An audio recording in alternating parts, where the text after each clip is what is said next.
We are heading to, well, we're at Ein Gedi, and we're heading to Wadi Argoat, you said? This is Liza. Hey. And we're heading from Wadi David, which is the more popular one that tourists walk through, and we're gonna walk the trails at Wadi Argoat to the secret waterfall that Liza knows about. Is it called the secret waterfall? It's called the Hidden Waterfall. It's called the Hidden Waterfall.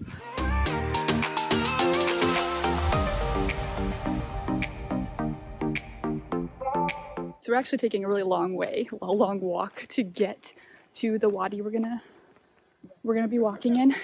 But it's actually really great because it gives us a chance to look around and see just the barrenness, the dryness of the Judean Desert. The Dead Sea is just over there. Maybe you can see it. And when we get into the wadi, when we get into the actual springs of Ein Gedi, you see such a contrast between a land that is lifeless and a land that provides life, and the water that lets greenery and trees and animals just spring up around it, literally spring up. It's called Ein Gedi, which means the spring of the goat or the young kid.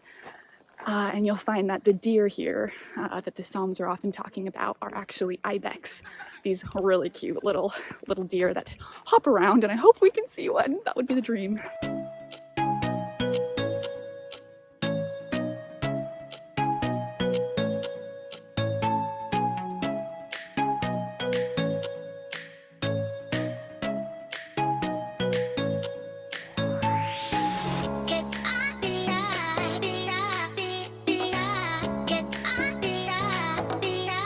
It's been 3 days since I lost contact with my fellow JUC students.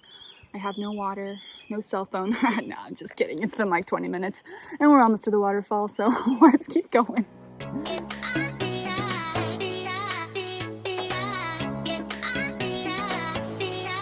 We made it to the Hidden Waterfall right over here. And we could go further, but it's closed because of flooding, I think is what they said. But let's head on over and check it out and not die on these rocks. Lord, do not let my foot slip.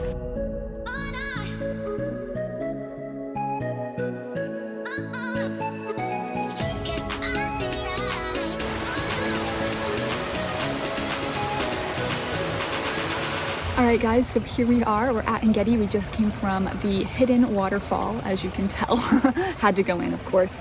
And as I was saying before, this is most likely the place, the Ein Gedi that the Bible talks about, where David hid from Saul. And we don't know, of course, exactly which cave or which springs David is talking about, but in general, the landscape here, the springs, the waterfalls, the caves, they all fit a lot of the imagery that David uses in his Psalms, or that other Psalm writers use in their Psalms, whether it was all David or not. It's really such a beautiful contrast between the desert land and literally the Dead Sea, which is just beyond this place, and then this oasis of hidden life. And I can't help but see how the landscape, the geography of David's situation really paralleled what he was going through on more of an emotional level when we think about how he had this idea of how he thought life was going to go. You know, he'd been told by God, or he'd been anointed by Samuel and told that he was going to become king. And then he immediately enters into this chapter of his life where he's on the run, Saul's trying to kill him, he's having to live this very almost nomadic lifestyle, hiding here in caves and in other areas in the land of Israel. And it's just not what he expected, it's not what he probably hoped for. And so his life is very much reflective of the desert land that he finds himself in. And yet, in the midst of all the chaos, in the midst of this desert season in his life, is this oasis, is this place where he hides out and receives living water. We've talked about this in class before, that the power that living water, the imagery of living water has, especially in this land, because a lot of people would get their water out of cisterns, which is great. Water is good, but it's stagnant water. It's still, animals can fall in there and die. It can become dirty. The cistern can run out of water if there isn't rainfall.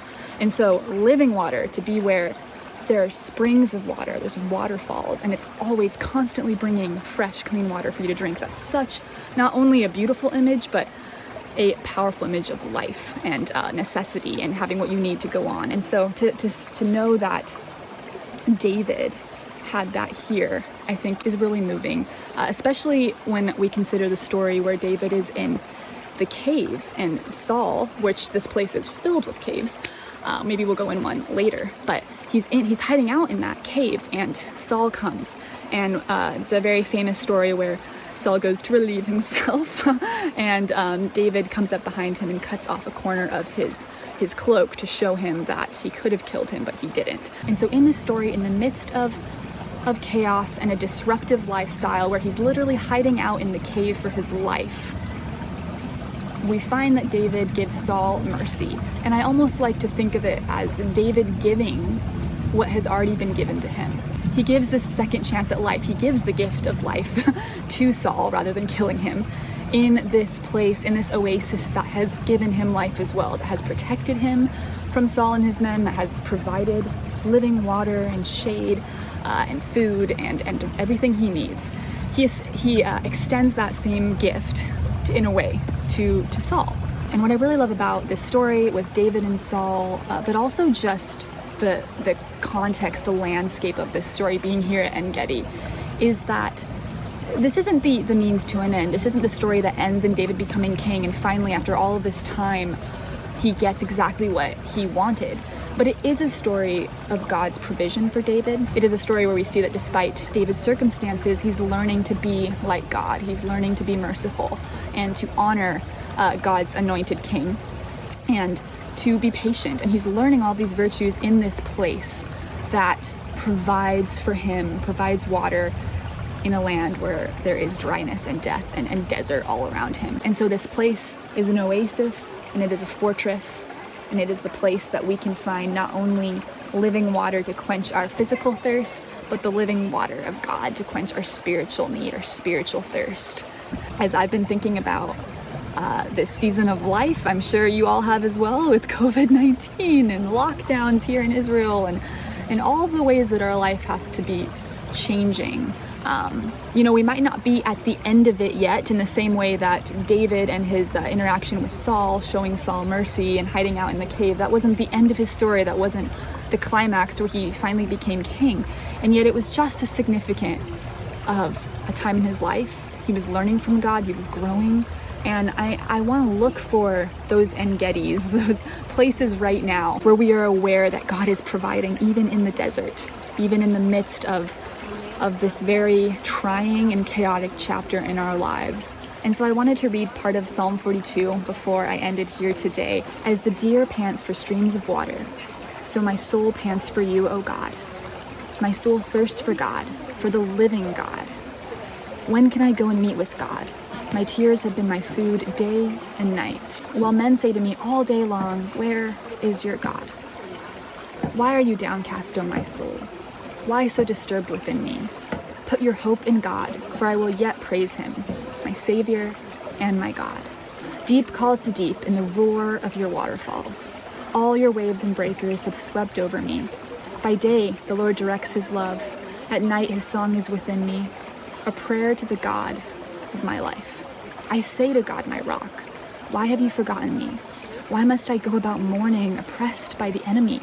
My bones suffer mortal agony as my foes taunt me, saying to me all day long, where is your God? Why are you downcast, O my soul? Why so disturbed within me? Put your hope in God, for I will yet praise him, my Savior and my God. Thanks for tuning in to this week's episode of Mint Tea and Theology, and I'll see you next time.